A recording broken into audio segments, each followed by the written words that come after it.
I want money. That's what I want.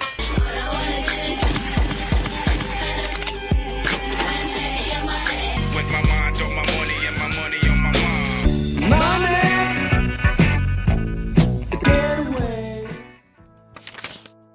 We are all dependent on money. We take money for granted and we think it is abundant because it is everywhere. But with the way our money system works, when there are plenty of people willing to work and plenty of people who need their work done, there is often not enough money to allow it to happen. In this sense, money is actually scarce, and that is a chronic problem in a society dependent on money. The advantage of money is that if Alice has what Billy wants and Billy has what Carol wants, they could trade. But as the transaction requires money and none of them have any, it can't be done. If Alice, Billy, and Carol were so inclined, they could make their own currency. But money is like a common language. Imagine how hard it is to create even a single word everyone can agree on. In any case, money starts small.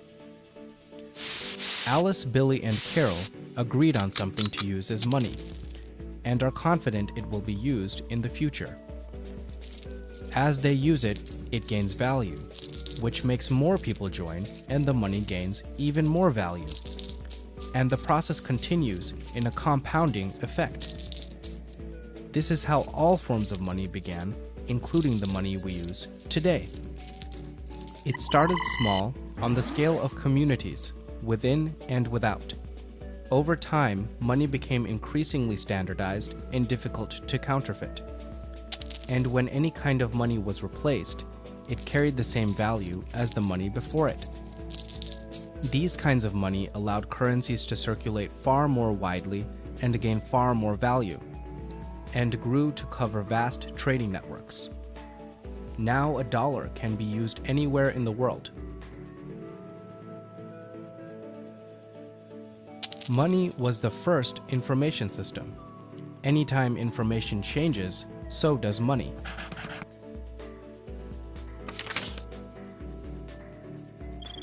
And with the information revolution, the possibilities are endless.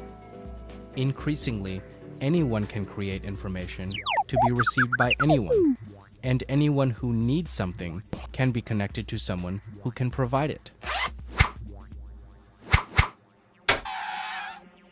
From gift and barter to an enormous variety of currencies, thousands of successful initiatives have begun across the world, and they promise to have profound effects on the way we live.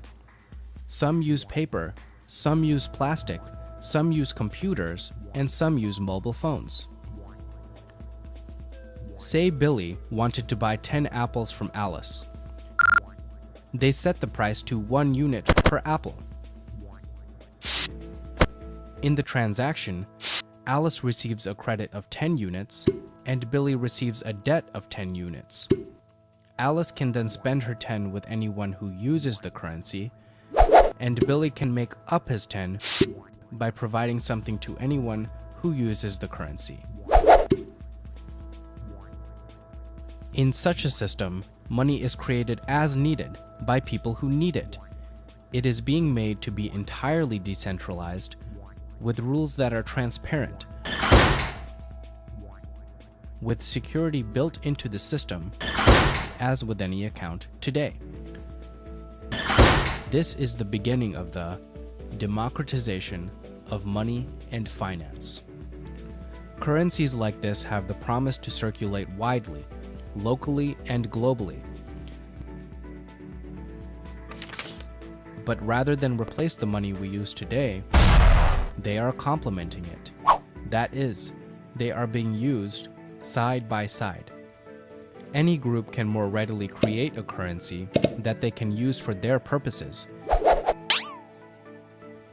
And complementary currencies are in circulation that are for cooperation, for competition, for local economies, small and large businesses, industries, websites and online communities, and even virtual economies in games. Each currency has its benefit over the others.